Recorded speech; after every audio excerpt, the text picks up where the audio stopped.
Estamos en la unidad de posgrado de la Universidad Nacional Mayor de San Marcos, la universidad más antigua de América. ¿Ya? Estamos en la universidad más antigua de América y además la primera universidad en América en tener una facultad de Derecho.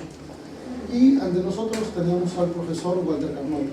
El profesor Walter Carnota es catedrático de la Universidad de Buenos Aires de Argentina, es director del programa de doctorado de Argentina de la Universidad de Buenos Aires. Además es profesor visitante en diferentes universidades de Estados Unidos, de Europa, Australia, Francia y bueno, varias otras universidades, México, y también es director del programa de maestría en Lomas de Zamora, ¿no? En Lomas de Zamora. En San Marcos es profesor distinguido y él ha sido homenajeado por esta universidad en el año 2009.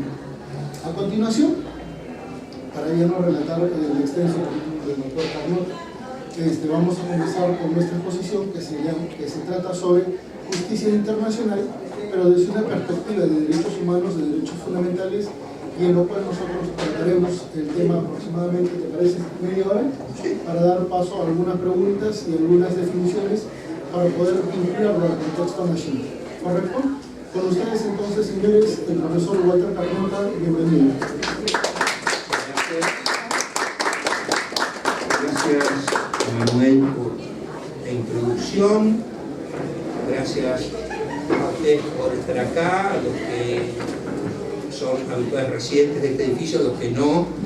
Así que nada, es un gusto volver a estar después de bastantes años de vuelta en esta institución que, como bien dijo el profesor Bermúdez Tapia, originariamente americanera con el título de profesor, así que me siento capacitado para hablar a ustedes y por la invitación generosa de Manuel y de la casa, con el secretario académico que estaba recién y sus autoridades. Así que bueno, mi pleno agradecimiento, soy consciente de la historia que tiene esta casa, soy consciente de la importancia estratégica que tiene la maestría, los conocimientos que ustedes pueden adquirir en derechos fundamentales. Así que el agradecido soy yo. Trataré de hacerles un paneo, una visión de conjunto dentro del poco tiempo que tenemos. Es bienvenida cualquier pregunta, cualquier observación, ya les dije, porque las clases son una construcción colectiva y no solamente es un monólogo del profesor. Así que yo les daré algunos tips, algunos elementos que me parece que tienen que ser retenidos como para cualquier discusión. El tema que nos incumbe hoy de la justicia global, la justicia internacional, cómo incide la protección internacional de los derechos humanos en el derecho constitucional y viceversa, es ni más ni menos de un tema que hoy en cualquier congreso que vayamos de derecho constitucional, de derecho internacional, me atrevo a decir en los últimos años de distintas materias dogmáticas, se trata o se aborda, es la compleja, tortuosa, torturada y torturante relación entre el derecho interno y el derecho internacional. Hace por ahí 20 años atrás, si hubiéramos tenido que dar esta cuestión, quizá hubiera sido un problema de fuente nada más, concluyendo en la privacidad de la Constitución, igual personalmente la seguimos sosteniendo, quizá colacionando algún fallo que otro en esto, de altas cortes, ya sea de tribunales constitucionales, de cortes supremas o de tribunales supranacionales, y sobre todo muy concatenado con una discusión ya periquitada, ya terminada, que es la discusión del monismo del dualismo. Un poco, si ustedes ven la manualística, la tratadística de los 60, de los 70, de los 80 del siglo pasado, un poco la problemática era esa referencia. El sistema era monista, es decir, una única pirámide, un único sistema normativo comprensivo del internacional y del nacional, o el sistema era dualista con una separación entre el orden jurídico interno y el orden jurídico externo, y que era necesario algún puente, algún vínculo que lo daba una norma receptora del dato extranjero. Pero de alguna manera, piensen ustedes, sobre todo el mundo del siglo XX, en donde el Estado llega a su máximo, creo que tienen nociones de Estado, por lo que dijo Manuel, de estatalidad, ese fenómeno que había surgido en el siglo XVI, en el siglo XVII, con la unificación, la unidad de España, la emergencia de Francia, de lo que hoy es Gran Bretaña, y en el siglo XIX con fenómenos de unificación como la italiana o la alemana. En el siglo XX llega como a su máximo apogeo el Estado, y cuando se llega a su máximo apogeo llega también el decline, sobre todo por fenómenos que habían pasado en el siglo XX, sobre todo un fenómeno muy puntual que fue la Segunda Guerra Mundial. La Segunda Guerra Mundial, 1939-1945, genera un replanteo, 60 millones de muertos, constituciones como la de Weimar, pisoteadas, incumplidas, violadas sistemáticamente, muerte, destrucción. Esto obviamente en la teoría y en la praxis tenía que hacer que la gente cambiara la perspectiva, que algo no se había hecho bien, algo había andado mal. Entonces, claro, o sea, así no se podía seguir, no alcanzaba la norma constitucional. Y así, después de la Segunda Guerra, se empieza a pensar de establecer una comunidad jurídica internacional, visto que la Sociedad de las Naciones había fracasado, una comunidad jurídica internacional de mano de Naciones Unidas, pero en serio. Un primer intento en este sentido, con fecha, una carta de nacimiento cierta, es la Declaración Universal de los Derechos Humanos del 10 de diciembre de 1948. ¿Por qué? Porque ahí no solamente va a haber los derechos clásicos, sino también se van a incorporar los derechos del constitucionalismo social, los derechos que se habían ya pergeñado en Querétaro en 1917 y en Weimar en 1919. Entonces va a haber en esa declaración derechos humanos clásicos, la libertad, la igualdad, la propiedad privada, aunque después se va a discutir la propiedad privada donde la colocamos, la seguridad jurídica, la libertad de prensa, la libertad de cultos. Piensen en la historia, en la Declaración de Virginia o en la Declaración de los Derechos del Hombre y del Ciudadano, francesa, en 1789, y los derechos sociales, los derechos que son del siglo XX, los derechos del trabajador, de los gremios, de la asistencia sanitaria, de la educación, de la cultura. Y eso no va a bastar incluso, porque en décadas subsiguientes, los 60 y los 70, van a aparecer derechos más nuevos. El ambiente, el consumidor, la protección del consumidor, la paz, importante el tema de la paz, la autodeterminación de los pueblos. Karel Vazak, un pensador checo que vivía en Francia, fue asesor jurídico de la UNESCO, del Organismo de Naciones Unidas para la Educación, la Ciencia y la Cultura, en un trabajo pionero en 1977 va a hablar de la lucha por los derechos humanos y va a hablar, aunque con controversia, de las 3 generaciones de derechos. Los derechos más clásicos, los del constitucionalismo clásico, el hardcore, el núcleo duro de derechos, los derechos del constitucionalismo social, los de los grupos, el hombre en grupo, el ser humano en grupo, la persona humana en grupo, familia, empresa, partidos políticos, y los derechos más nuevos, más incipientes, llamados de tercera generación, que son llamados derechos de la solidaridad. Miren, de vuelta hablando del Estado, en los primeros el Estado no hace nada. La libertad de prensa, ¿el Estado tiene que hacer algo? No. La libertad de cultos, no. La seguridad jurídica, no debe impedir el derecho, no tiene que hacer nada. Los derechos de segunda generación, ahí sí, el Estado tiene que dar prestaciones, educación, cultura, salario mínimo, atención sanitaria, que tiene que dar. Son derechos prestacionales. Y los de tercera son los derechos de la solidaridad. Este mapa es muy lindo, es como digo yo, constitutional poetry, es poesía constitucional, pero el gran problema, sobre todo en América Latina, es ver, y lo sigue siendo, pero ya hace décadas que se tiene conciencia acabada del problema, es lograr cómo se cumplen estos derechos. Están identificados, están mapeados, están rotulados, tienen nombre y apellido, los conocemos, pero el gran problema es la vigencia. ¿Saben cuáles son los derechos? No tenemos mucha duda acerca de cuál es el universo de derechos. Claro que cada vez ha ido creciendo más.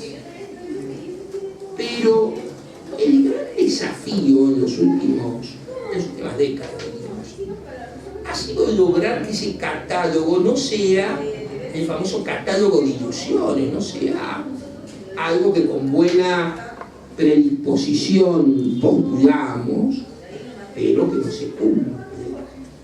¿Cuánto del constitucionalismo latinoamericano, que es muy bueno en líneas declamatorias, sin embargo uno puede decir, no se cumple? Para que se cumpla, de alguna manera se creó algo en el siglo XX, aunque tenía antecedentes en la historia y puntualmente en el siglo XIX, que fue la justicia constitucional.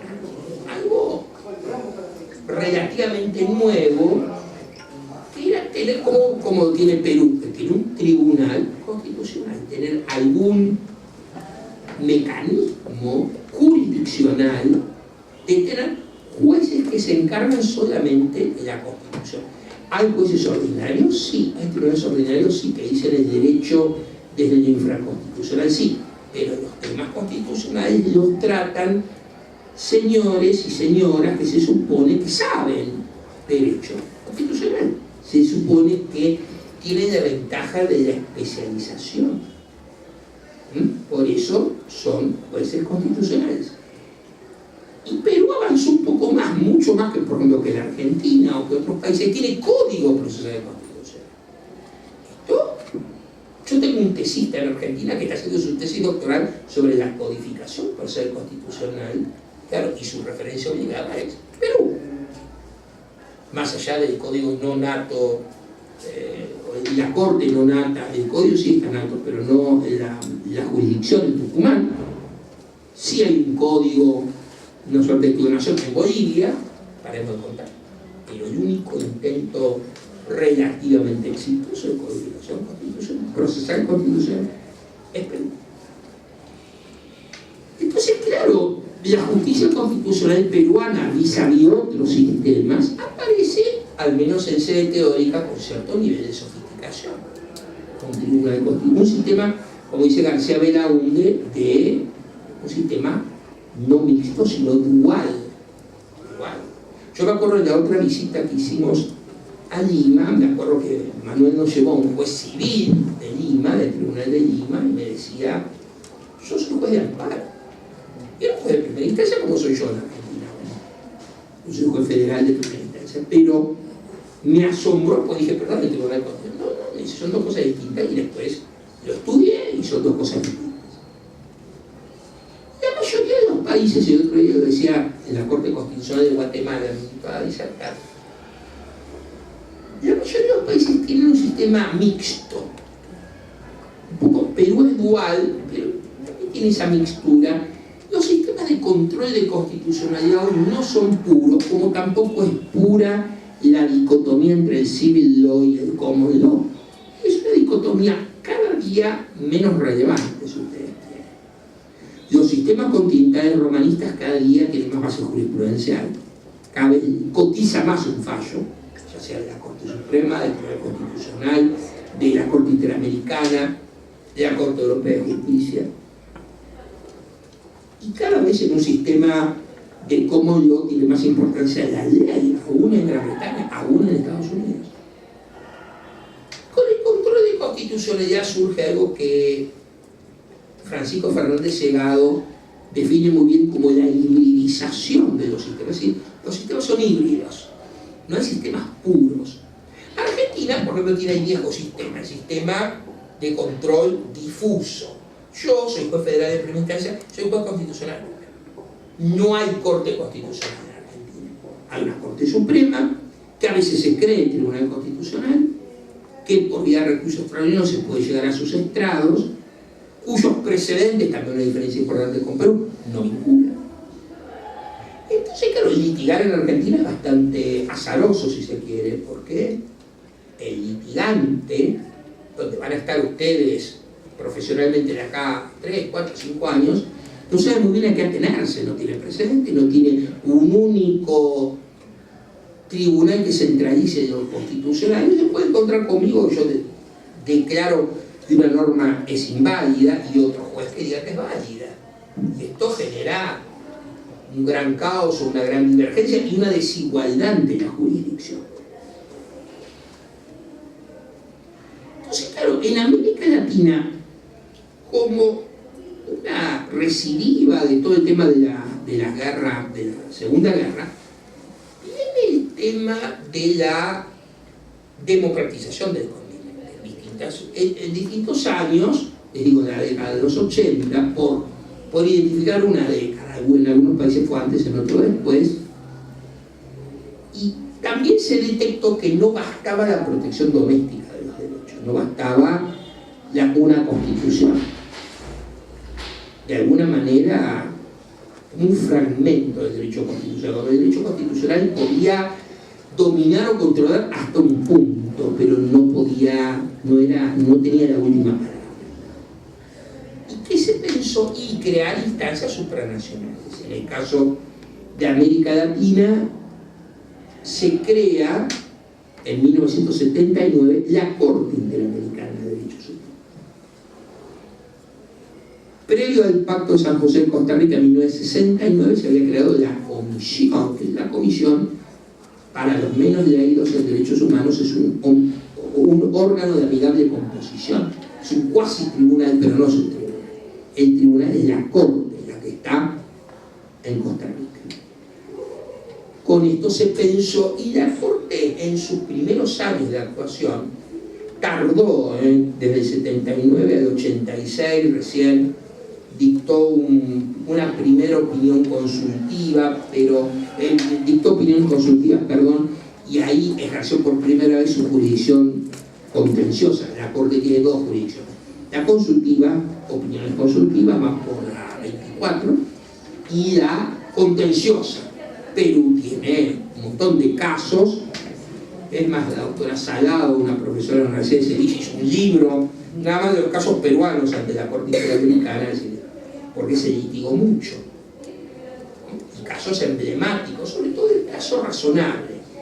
Más allá que tampoco la Corte Interamericana es, fuerza a decir, un gran ejemplo en plazos razonables. El famoso caso de Monacida de Llano contra Chile, que creó el control de convencionalidad, tema que van a escuchar hasta el hartazgo. Hoy vi un libro de César Landa, lo compré, Convencionalización del derecho peruano, o Sarwecki en otro libro se llama La Constitución Convencionalizada, como que a la par o hasta con más cotización vale el Pacto de San José de Costa Rica más que la Constitución interna, pero nada. Entonces, la Corte Interamericana, como les digo, el caso de Monacid, este señor Almonacid, que era un militante del Partido Comunista Chileno, lo matan en el golpe de Estado de Pinochet de 1973, y el caso sale en el 2006. Pasaron 33 años y la Corte Interamericana también se toma su tiempo. Pero digamos que la morosidad judicial es un fenómeno que atraviesa todo el continente. La justicia latinoamericana lamentablemente es lenta, es pesada, y no hay plazos razonables, pero tampoco lo tiene la propia Corte. La Corte, como fenómeno interesante, fue cambiando del gran tema de la década de los 80 y de los 90, de la desaparición forzada de personas, y muchos de los casos peruanos se refieren a esto, fue cambiando a áreas más interesantes. El caso de 5 pensionistas es uno, sobre otro tema, sobre derechos de segunda generación, también contra Perú. Pero hay otros casos ambientales muy interesantes. Últimamente las opiniones consultivas son muy interesantes, son de temas raros. Ambiental, la penúltima, matrimonio del mismo sexo, o uniones de personas del mismo sexo, la última. Si los gremios son personas jurídicas o no, la antepenúltima. Así que, temas que si ustedes miren qué interesante, si ustedes van a la Convención de San José de Costa Rica, no están. Porque en 1969 no se pensaba que 2 personas del mismo sexo se podían casar, ¿se dan cuenta? O no, se hablaba un poquito del medio ambiente, pero no se crean que mucho. Es decir, que los problemas van cambiando, como hoy cambiaría la problemática del consumidor, van cambiando. La Corte Interamericana, como buen tribunal latinoamericano, también tiene el problema del compliance, del cumplimiento. Y esa jurisprudencia, de alguna manera abstracta que tiene, no sé si alguna vez leyeron una sentencia de la Corte Interamericana. Les recomiendo que lo hagan, munidos de mucho café, para dormirse. Son sentencias extremadamente largas. Esto lo plantea muy bien Sagüez, dice, el acceso es difícil, primero porque ahora mejoraron la página, hoy gracias a cualquier ser de activos de página, pero no se crean que todo siempre fue así. Y además son sentencias que tienen un voto mayoritario, largo, muy largo, de 80, 90 hojas. Concurrencias, disidencias. Está establecido, yo estudié en Estados Unidos, esto, tipo 2011, 2012.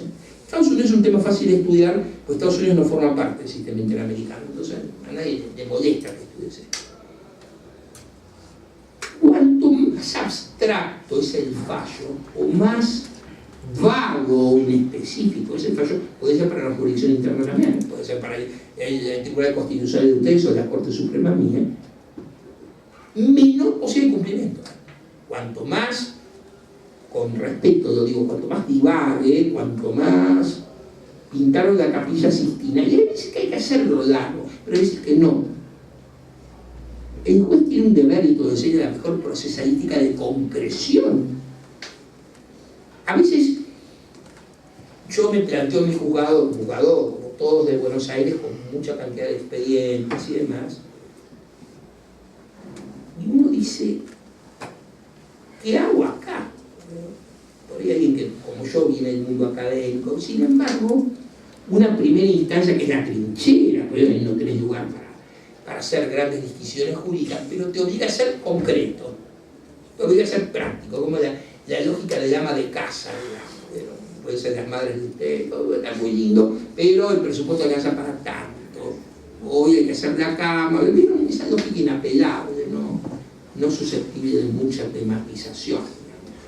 La primera instancia también, en Lima, en Buenos Aires, en cualquier parte del mundo, la primera y más de América Latina, la primera instancia es un lugar de trinchera, en donde el juez es jurista, pero es economista, es politólogo, es antropólogo, es psicólogo, es asistente social, porque tiene el pleito, tiene el testigo que se le muere, tiene la pareja desavenida, tiene el pensionista que reclama sus créditos, tiene el gran empresario, tiene todo ese mundo, todo ese ecúmene, lo tiene ante sus ojos y tiene que darles una respuesta, como dice el nuevo Código Civil y Comercial argentino, razonable, que aplicar cierta equidad. Un juez del común no se plantea, sabe que tiene que hacerlo así. Tiene que ser equitativo. Miren, yo hace unos años presencié un juicio de tenencia de menores en Estados Unidos. No había mucha material normativo involucrado, ni siquiera estaban normas internacionales involucradas. No estaba el caso contra Chile, ni toda esta normativa y jurisprudencia. Pero sí la jueza de túnica y de martillito la tenía clara en orden a la equidad del caso y quería fundamentalmente no lesionar a la menor. y el hijo de un matrimonio latinoamericano, creo que eran venezolanos, que iban a litigar en ese estrado, les dijo así, muy suelta de cuerpo, pero con la autoridad que es la jueza, no un empleado, la jueza, lo que tiene una harta, porque acá está sufriendo fruto de sus desavenencias, el matrimonio está sufriendo la menor. Tenían claro ella que podía diseñar la solución A, la solución B o la solución C. Todas eran válidas, pero todas estaban perdidas por el interés del menor.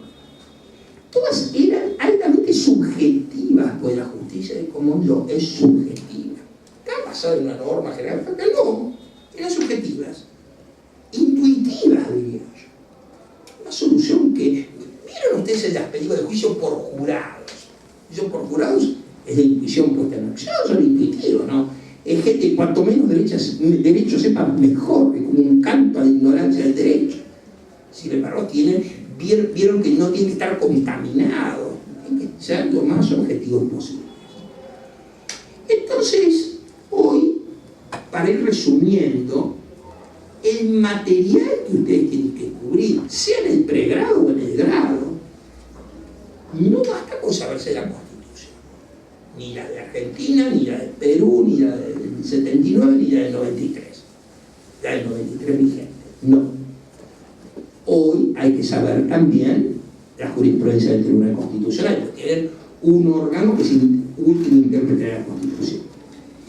Tienen que saber la jurisprudencia de tribunales ordinarios en lo que tenga como reflejo, y en este tema que es muy complejo, de un sistema concentrado de articulación entre la jurisdicción constitucional y la jurisdicción ordinaria. Que no es un tema sencillo, por medio de ningún país andino, ni en Ecuador, ni en Colombia, ni en Perú, ni en España tampoco. Pero además tienen que conocer, o por lo menos el juez debe conocer, o el profesor debe conocer,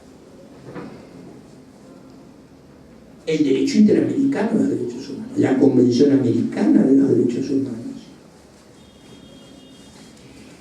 El constituyente del 94 argentino, en 1994 se reformó profundamente la Constitución argentina. No se dictó una nueva, pero se reformó sustancialmente. Y en este punto se inspira en la peruana del 79. Y dice que los tratados internacionales de derechos humanos tienen jerarquía, incluso con la palabreja tienen jerarquía. Esto lo toma, es como que el APRA incidió en el radicalismo, como que Haya de la Torre incidió en Alfonsín. De alguna manera, con la misma jerga. Miren que no muchos países se animaron, como Perú en el 79, de hecho no lo hizo en el 93, y Argentina lo hace. Hay que ser muy osado para poner que el Tratado Internacional de Derechos Humanos tiene la jerarquía de la Constitución, que es altamente herético. Y la pirámide de Kelsen, ustedes cuando lo recibieron en Introducción al Derecho, les mostraron una pirámide. ¿Y dónde está la pirámide? Está en la Grundnorm. Más que una pirámide no es un trapecio, no hay un montón de normas ahí arriba. Todas tienen jerarquía constitucional. Una profesora americana, tan pragmático, dijeron, cuando los argentinos pusimos esta norma de la jerarquía constitucional, como lo había hecho Perú en el 79, se dijo, no sabían lo que hacían, pues como decimos en porteño, hay que bancársela, hay que sustentar esto, de tener que una norma oriunda de otro lado, de un derecho internacional, tenga la misma jerarquía que tu constitución. Esto hay que saber soportarlo, esto no es fácil, y es fácil caer en los incumplimientos. Por eso César Landa en Perú o Sagüez en Argentina hablan de la convencionalización, como que la convención ilumina, y más que ilumina, está a la par y en algún caso por arriba, que esto no lo dice. Esto, con todo el respeto intelectual que me merece el doctor Landa o el doctor Sagüez, amigos y demás, sin embargo, no lo dice en la norma. No sé hasta qué punto se convencionalizó. Entonces, cada uno podrá sacar, es un tema harto pirámide, ya el tema del siglo XXI, es este tema. ¿Cuánto cotiza cada cosa? Y para ir terminando, es tan relativo que va variando en el tiempo. Les voy a contar una pequeña anécdota. Pues, Manuel, que es muy hurgador en los motores de búsqueda, encontró este título, además muy marketinero, de Global Justice, que forma parte de un colectivo que yo escribí para la Universidad de Nueva York en el 2010. Un grupo que yo me vinculé en un avión, miren, pues, la vida es tan relativa, o con Manuel que nos vinculamos en un congreso de derecho constitucional, es decir que uno puede vincularse en los lugares más episódicos o más contingentes o más accidentales. La Corte Argentina en el periodo 2006-2015, cuando viene el presidente Macri que nombra a 2 jueces nuevos, es una Corte muy pro derechos humanos, muy pro derechos humanos. Algunos casos emblemáticos, el caso Arancibia Clavé, el caso Simón, sobre todo, muy en materia de cómo si se amnistiaban o no a estos tipos que habían cometido delitos de lesa humanidad. Ese es el gran problema. En Perú, en Chile, en Brasil, en Uruguay, el caso Hellman, en Argentina. Cómo estos tipos que son indefendibles, a ver, ¿qué hacíamos con estos generalmente militares? Pero pueden también ser algún civil colaborador de militares. Si este delito, esos delitos prescribían, son imprescriptibles, son obviamente horrorosos y no prescriben. Hasta el año pasado, en Argentina, el canon jurisprudencial fue el que en eso la Corte, éramos deferentes, ese es el criterio, a lo que decía la Corte Interamericana. Por su tradición, porque eran casos como una especie de jurisprudencia muy consolidada, y como el pacto tiene una especial jerarquía, y la jurisprudencia, porque así también lo dice la Corte, también tiene esa especial jerarquía. El control de convencionalidad no es ni más ni menos que eso. El año pasado, el 14 de febrero, un día de los enamorados donde no hubo amor, la Corte Argentina se rebeló contra esto. No con 2 ministros ni con 2 jueces nuevos, y con alguno de los anteriores, dijo, no, todo esto está muy lindo, pero la Constitución es la suprema, y nosotros somos los que definimos si una norma, si una sentencia permanece o no en el ordenamiento jurídico. Somos Corte Suprema. Si tiene alguna duda de nuestro nombre, somos Corte Suprema. Entre ellos lo hizo una jueza que tiene mucho predicamento acá, una gran civilista, que es la doctora Hayton de Nolasco, que había votado de otra manera en los otros casos. Miren, por eso el derecho es tan complejo. El año pasó en una conferencia que voy a la Universidad Pompeu Fabra de Barcelona, en mayo, a esta época del año pasado, que era el doctor Valadero, un gobernador mexicano amigo mío, estaba un amigo de ustedes, el doctor Landa, que es muy amigo de la doctora Hayton. Él me lo dijo acá un día cuando era juez del Tribunal Constitucional. Y el doctor Landa se esforzaba por hablar de lo bien que había votado la doctora Hayton, que tiene razón, en Simón, en estos casos paradigmáticos. O 2 meses antes había cambiado de posición. Yo, visto la autoridad moral del doctor Landa y que nadie puede saber la jurisprudencia de todo el mundo, obviamente no lo interrumpí, no. Probablemente lo conociera el dato, y esto generó una guerra de cortes, la postura de esto, que fue la Corte Interamericana. Y como todas visto ustedes, y después pasar en el trabajo, todo lo que sube, baja, ineludiblemente. Es una ley de la física. Mándenle algo al jefe para ver con qué velocidad se lo vuelven a mandar. El jefe no les va a resolver nada, pues están ustedes para resolver. Mándenle una petición al profesor, ¿cómo se les vuelve a mandar? Es así, la ley de la vida. Entonces, la Corte Interamericana le respondió a la Corte Argentina. Dice, no, miren, este es un caso de que se trataba, era un caso contra Argentina.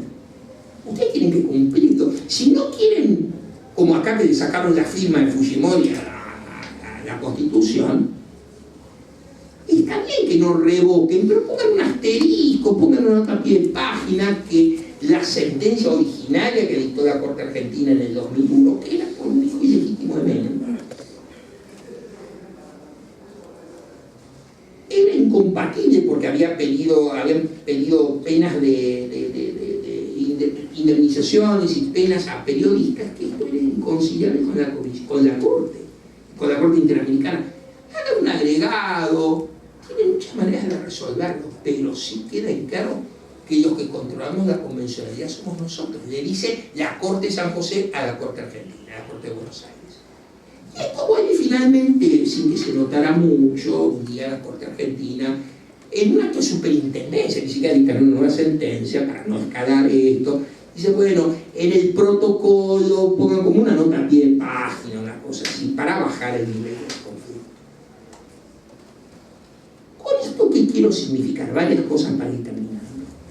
Lo relativo que tiene todo esto, lo relativo que tiene la jurisprudencia, lo cambiante. El profesor Manuel ha titulado en los últimos trabajos la jurisprudencia dinámica. Sí, la jurisprudencia es una fuente de derecho cada día más importante, pero dinámica. Me cambia. Y me cambia, quemo los libros y sí. Los libros de eso no te sirven más. Yo tengo que volver a estudiar, sí. Yo tengo que replantear, sí. Porque los jueces también nos replanteamos muchas cosas, los autores, lo hablamos con Manuel, a veces como no queremos leer lo que hemos escrito, porque por ahí decimos esto lo escribimos nosotros, pero cosa horrorosa, pues pensamos de otra manera. Está bien, porque sí que evolucionamos, que razonamos, que nos actualizamos. Qué triste sería en 30 años no cambiar una posición, es patético. Hay gente de 30 años no cambia, o más. Es la esclerosis de la academia. Lo bueno es plantearse todo, replantearse, estudiarlo. Ahora, acá bien, de alguna manera, habían incurrido la Corte Argentina en una actitud regresiva, bien involucionado un poco. Es una corte muy friendly con la Corte Interamericana, la más friendly del continente, junto con la Corte Constitucional de Colombia y la del Tribunal Constitucional peruano, pasaron a una postura casi tan radical, y algún comentarista se los dijo, a la sala constitucional del Tribunal venezolano, cuando le dijo a Chávez, presidente, salgámonos del sistema interamericano. Miren qué cosa. Decía Chávez una vez muy bien, los jueces de Hitler eran peores que Hitler. Yo no comparo a los jueces del TSJ con Hitler, pero digo, a Chávez le pidieron estos tipos salirse del sistema interamericano, y se salieron, como se salió transitoriamente en Perú a fines del siglo XX. Es decir, que hoy el derecho es mutante, mutable, herético, cambiante, sí. Ya no existe más la geometría del derecho, ya no existe más ni siquiera la subsunción. Hay otra palabreja que nos va a torturar y les va a picotear el cerebro, que es la ponderación.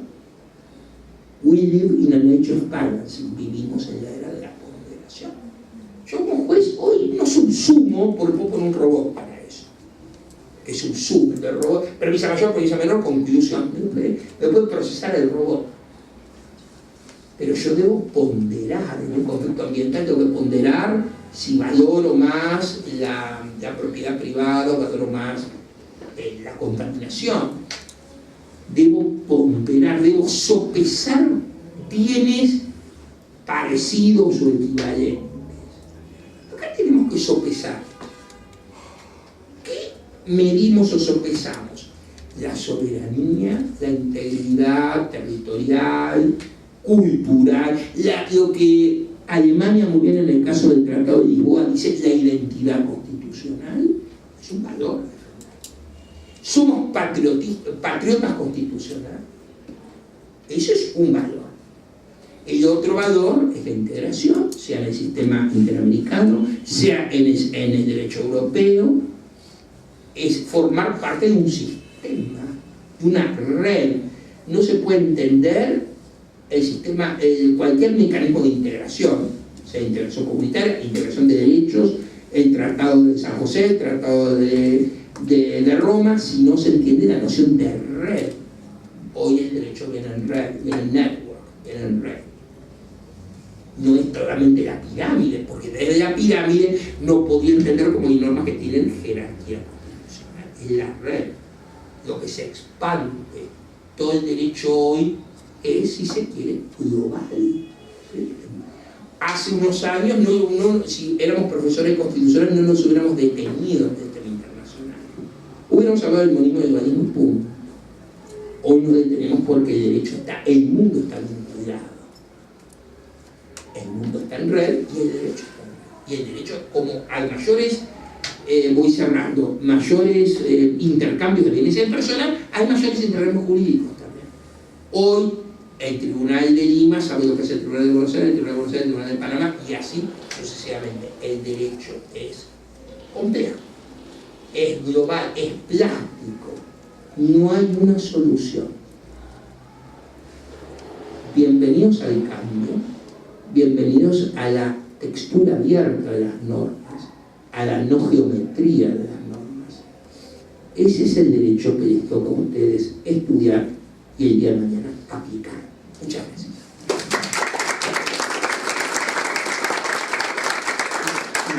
Muchas gracias al profesor Walter Carnota por su exposición, y antes de dar paso a las preguntas que pudieran formularle, para definir algunos puntos a modo de conclusión. El primero de ellos, 1.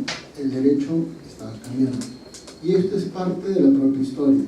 Si ustedes recuerdan, algunos de mis alumnos, es parte de la evolución. El sistema jurídico va mutando, va cambiando, va adaptándose. ¿Por qué? Porque la ley, al ser una construcción social, representa a la sociedad en ese contexto. No se sabe si es una evolución o es una involución, está cambiando. La segunda, el derecho no solamente se basa en normas, sino también ahora se basa en otras fuentes del derecho que tienen vital significación. ¿Por qué? Porque tienen un mejor desarrollo aplicativo para casos puntuales, llámese jurisprudencia, principalmente de cortes o de tribunales internacionales. Corte Interamericana de Derechos Humanos prácticamente ha reformulado el derecho procesal en América y en el mundo. Y el Perú prácticamente es uno de los elementos principales de justamente ese cambio. ¿Y por qué? Porque en el Perú se violaron absolutamente todos los derechos. Tercer elemento, señores, hoy por hoy el derecho ya no te exige, ojo, doctrina pura. ¿Por qué? Porque está cambiando. Hoy por hoy el derecho te exige en primer lugar analizar la viabilidad de sus postulados y 2, la efectividad de sus resultados. Por eso es que analizaba muchísimo el impacto de algunas sentencias de Corte Interamericana de Derechos Humanos.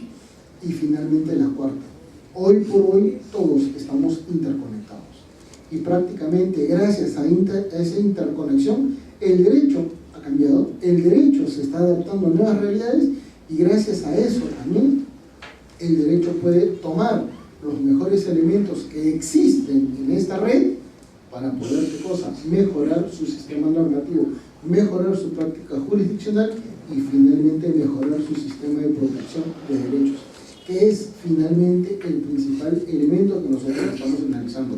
¿Por qué? Porque quien defiende esos derechos defiende finalmente a la persona humana, y esa persona es el fin y es el inicio de absolutamente todo. Señores, ¿alguna consultita, por favor?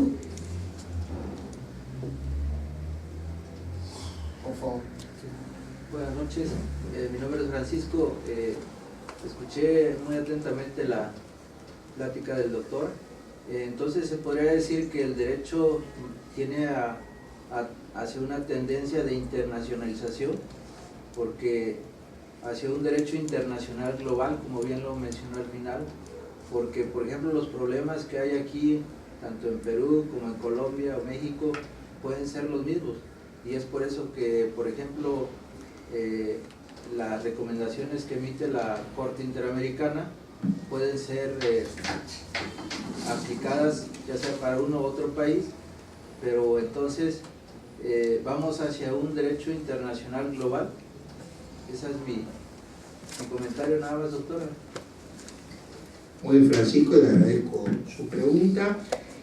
Efectivamente, miren, y sin querer hacer un juego de palabras, pero hay muchos autores que así lo señalan para completar el fenómeno que él señala, hay como una suerte de internacionalización del derecho constitucional y una constitucionalización del derecho internacional. Decir que el derecho internacional se internacionaliza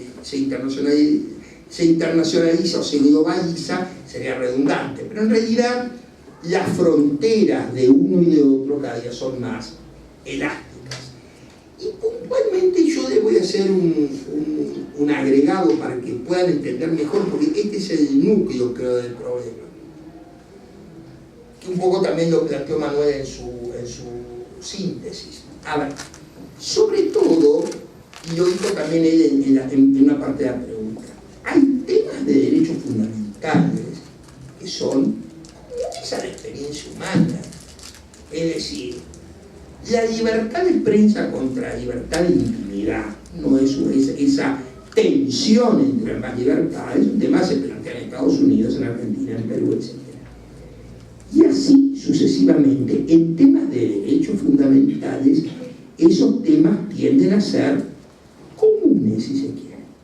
Donde ustedes podrían buscar jurisprudencia de la Corte Europea de Derechos Humanos, de la Corte Interamericana de Derechos Humanos de San José, es decir, donde incluso un tribunal doméstico, por ejemplo el Tribunal Constitucional peruano, o la Corte Argentina o la Corte Mexicana, y de hecho lo hacen. De hecho, miren, yo integré un grupo con la profesora Groppi de Siena, donde nos dedicamos a mapear las citas. ¿Cuántos citan? Los austríacos citan mucho de los alemanes, por ejemplo, porque hablan de los alemanes. La Corte de la India cita jurisprudencia muy extraña, pero claro, todos que han sido o son Commonwealth citan mucho Gran Bretaña. Estados Unidos o país unilateral no cita a nadie, salvo ellos mismos, salvo el derecho colonial británico. Si no, no cita. Entonces, los países de una región tienden a citar de esa región. Y luego, obviamente, la obligatoriedad o no de la sentencia de tribunales supranacionales. En materia de derechos fundamentales no hay mucho más. Es decir, el alcance o la definición de un derecho por el ambiente lo hace un tribunal, lo puede hacer otro, y lo puede hacer otro, y de hecho se copia. La jurisprudencia también tiene ese carácter, no solamente es mutante, sino que es clonable, por decirlo de una manera, se va reproduciendo. Sí, hoy nuestro derecho constitucional se ha internacionalizado. Por esto Landa o Sagüez hablan de la convencionalización, pero también para completar, Francisco, su pregunta, también el derecho constitucional se internacionaliza, pero el derecho internacional se constitucionaliza. Es decir, hoy las fronteras de uno y de otro, y yo fuera profesor de derecho internacional, no podría hablar solamente de los tratados. Tendría que hacerme cargo que esto entra, pero como bien sugirió Manuel en la síntesis, entra incluso en las ramas infralegales o infraconstitucionales, en las distintas áreas dogmáticas. Ella habló del derecho procesal, podemos decir derecho de familia, podemos decir derecho laboral. Es decir, hoy, si no sabés derecho internacional, en las distintas ramas del derecho, no solamente en el derecho, porque estás en problemas. Y bien se nos dijo el profesor al comienzo de la clase, profesionalmente para llegar exitosamente en juicio. Eso hace 20, 25, antes de la globalización, no pasaba. Cada uno podía saber, era más territorial, hasta geográficamente basado en un espacio constitucional determinado, en un patio, en una quinta, en una parcela, está parcelizado. Hoy el derecho no necesariamente se asocia a un territorio. Imagínense este fenómeno tan extraño y tan interesante del soft law, el derecho no vinculante, como una suerte de ética, pero que a su vez es un código de buenas prácticas, o todo el tema de la administración, pero dentro de las buenas prácticas, dentro de la transparencia. Son fenómenos que hace 15 años atrás a nadie se le ocurría. Entonces, el derecho internacional, el derecho constitucional, perdón, se ha internacionalizado, pero el derecho internacional se ha constitucionalizado. Entró para quedarse, es decir, no hay miras, por más que ha tenido idas y vueltas, como hemos dicho todos, pero más allá de eso, diríamos que la apertura es grande y que el ordenamiento transversal, todo está más constitucional. socializado, todo el ordenamiento, pero también está más internacionalizado. Es decir, hoy alguien no podía hacer derecho civil, ni hablar del derecho penal, sin tener un buen manejo del derecho constitucional y un buen manejo en paralelo del derecho internacional. Sí, como también la jurisprudencia constitucional hoy computa la jurisprudencia del Tribunal Constitucional Peruano a la Corte Interamericana y viceversa. A veces la Corte Interamericana pone qué tribunales la siguen y qué tribunales no. Se ha mezclado, se ha mixturado el ordenamiento y está todo menos rígido y menos pautado que antes.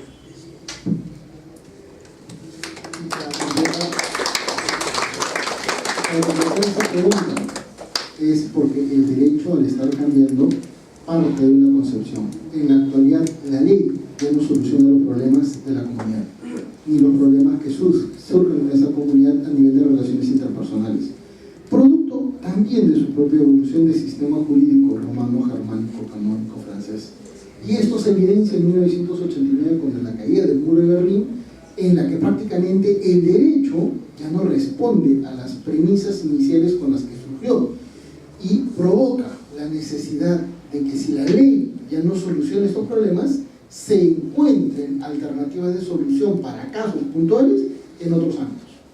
Por eso es que surge una mayor percepción de la vinculación de la jurisprudencia en la solución de problemas. Y por eso es que surge una denominación para este nuevo sistema jurídico, el sistema, ¿qué cosa? Descontextualizado. Por ello es que normalmente en la actualidad vale más la jurisprudencia que la ley, porque esta ley se ha limitado a una parcela, como dice Walter Carnota, y porque el derecho se ha vuelto global. Y en estas perspectivas prácticamente ya resulta imposible que un estudiante de derecho, que un abogado de derecho, que un magistrado no se vea vinculado con lo que significa doctrina comparada, con lo que significa jurisprudencia de cortes internacionales y con la propia producción jurisdiccional nacional. Porque aunque parezca increíble, el Perú, por ejemplo, y esto no lo sabes tú, Walter, el Perú ha aportado un elemento jurisprudencial a nivel mundial, el caso del Tribunal Constitucional Reinaldo Scholz, en el que se cambian 25 siglos de tradición jurídica en el derecho de familia. ¿Se cambió?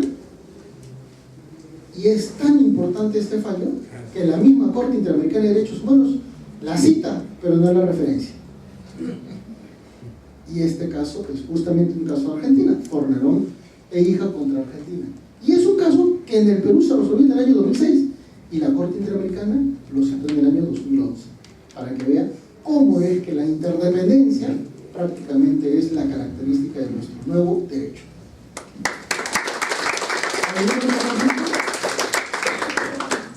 Entonces, señores, démosle el último aplauso al doctor.